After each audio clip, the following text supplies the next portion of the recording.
Coming up on October 3rd, Symphony of the Mountains will offer us a rare glimpse of life in our region in photographs, choreographed with classical music. And Melissa Roberts joins us this morning to tell us about this special event called Morning, Noon, and Night in Kingsport. Melissa, thanks for coming in today. Thanks for having me. This sounds like a really unique way to present Symphony of the Mountains. It is. What we wanted to do is we wanted to take a snapshot of our region. And David Grace is a local photographer. I know David well. And he's amazing. Yes. And he has taken pictures all over our region of daily life and things that have kind of caught his photographer's eye.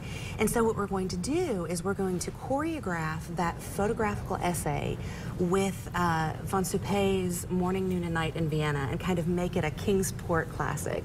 Have you seen some of the pictures? I've seen some of them, and they're gorgeous. The colors in them and the backgrounds of them, they're really beautiful. David does great work. He does. He really does. He does. And you have a couple of other things that are going to be celebrated during the same night. We do. We're actually celebrating the 10th anniversary of our conductor, Cornelia Lamley Orth's anniversary with Symphony of the Mountains. 10 years. Yes. It doesn't seem like long. It doesn't, but you know, she's done amazing things and managed to keep it really fresh, and new things like the photography with David Grace and bringing in the Kruger brothers last season. She's just all kinds of wonderful things. So we're celebrating that, and we're also honoring Dennis Phillips, who just finished up 10 years as mayor of Kingsport. So it's going to be a great night of celebration. And one of the big things that we're doing, and anybody who is involved in music at all, is we're doing Shostakovich's Symphony No. 5, which is this monster piece, and it's this gorgeous kind of warhorse of classical music. So we're going to be doing a demonstration. The orchestra and the conductor will kind of do a demonstration and talk about it, because Shostakovich wrote during a very oppressive period in Russia and fell out of favor with Stalin, and he wrote Symphony No. 5 to get back in his good graces. But if you listen to it, there's a little bit of thumbing your nose at the establishment. So it's an interesting piece, and it's a gorgeous piece, and we're really looking forward to bringing it to Kingsport. How accepting of classical symphony music is this area?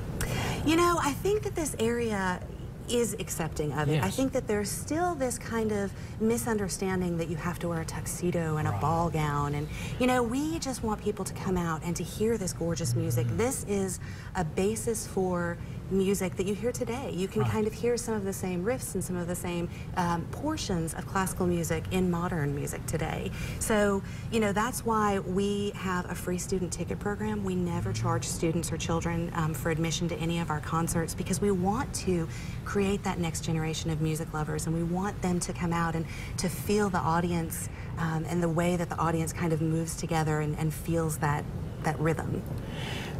When I think of symphony music, you know, I think of soothing, but it actually engenders a lot of different emotions in you, doesn't it? Absolutely. It can be a roller coaster ride of emotion. You can start out with something really soft and really gentle, and then it builds and builds and builds, and you have this crescendo, and you're rooting for them, and then it kind of brings you back down to kind of a safe space. And it's a great way to experience not only your emotions, but to interact with the orchestra and their emotions, because it's this give and take and the sharing of that experience. All right, Melissa Roberts, thank you so much. Thank you. I love the way you describe it. You can tell you're passionate about it. All right. It is going to be morning, noon, and night in Kingsport, and you're going to be able to listen to some great music and see some fantastic photographs of your neighbors and some areas around Kingsport. And it's happening Saturday, October 3rd at 7:30 p.m. at the Toy F. Reed Eastman Employees Center. There is a website. They would love for you to get on there and find out more about this fantastic event.